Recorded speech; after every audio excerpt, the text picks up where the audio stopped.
Daddy, Ya. Daddy, Sayang. Mami mau pergi dulu sama teman-teman arisan ya. Oh gitu. Mungkin pulangnya tengah malam, gak usah nungguin Mami ya. Oke, Mami. Kalau bisa pagi aja pulang ya, Nona. Udah sayang. Dadah, Mami. Dadah. Mami pergi deh jalan-jalan. Senang kan?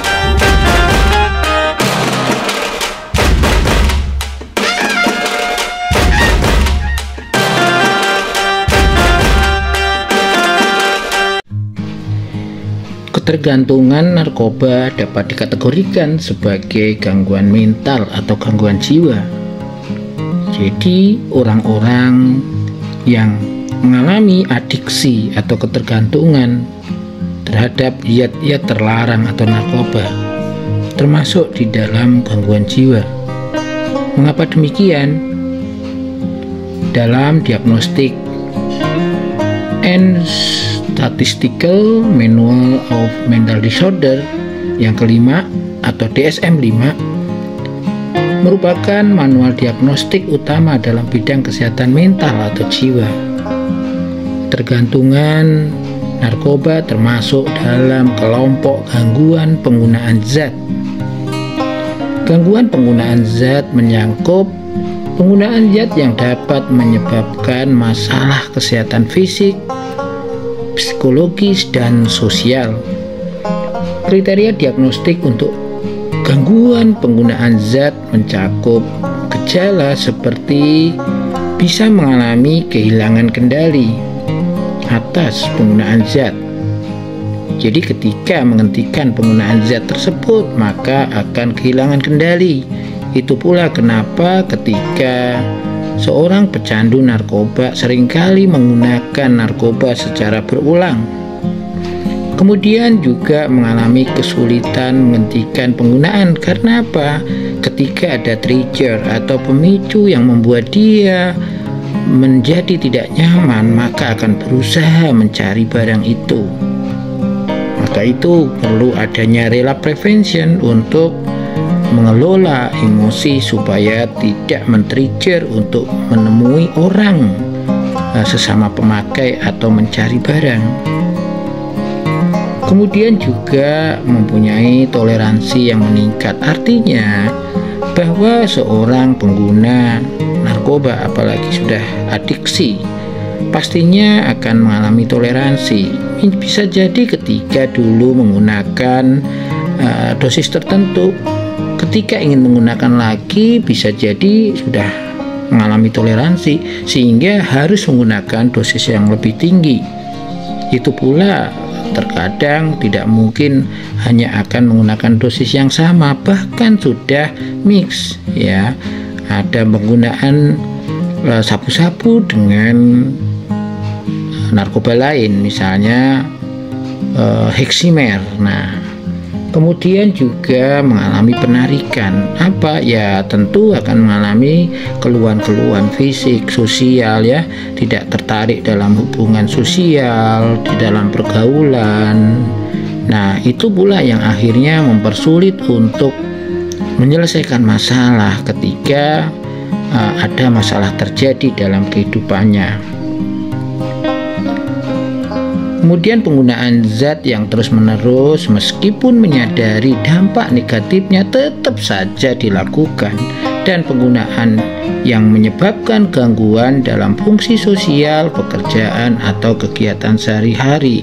Jadi kalau orang sudah ketergantungan atau adiksi barang ini, ya tentunya akan ada masalah secara sosial. Kemudian bekerja pun tidak akan fokus dan konsentrasi. Nah, yang paling parah adalah dalam kehidupan sehari-hari juga tidak akan baik lagi. Ketergantungan narkoba dapat berdampak serius pada kesehatan mental atau jiwa seseorang dan dapat menyebabkan masalah psikologis seperti kecemasan, depresi, dan gangguan suasana hati, bahkan seringkali mengalami paranoid atau curiga yang berlebih. Walaupun itu kesalahannya dia, tetapi tetap saja yang dipersalahkan adalah orang lain, sehingga memang dampak psikologisnya adalah menjadi temperamental, menjadi mudah marah, ada juga yang menjadi sedih, depresi, dan sebagainya.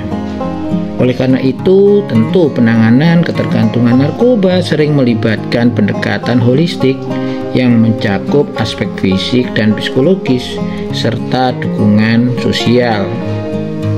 Nah, tentu penting untuk diingat bahwa setiap individu dapat merespon ketergantungan narkoba secara berbeda-beda, dan penanganan yang efektif seringkali melibatkan tim perawatan multidisiplin, termasuk tenaga medis, ahli kesehatan mental, dan dukungan sosial.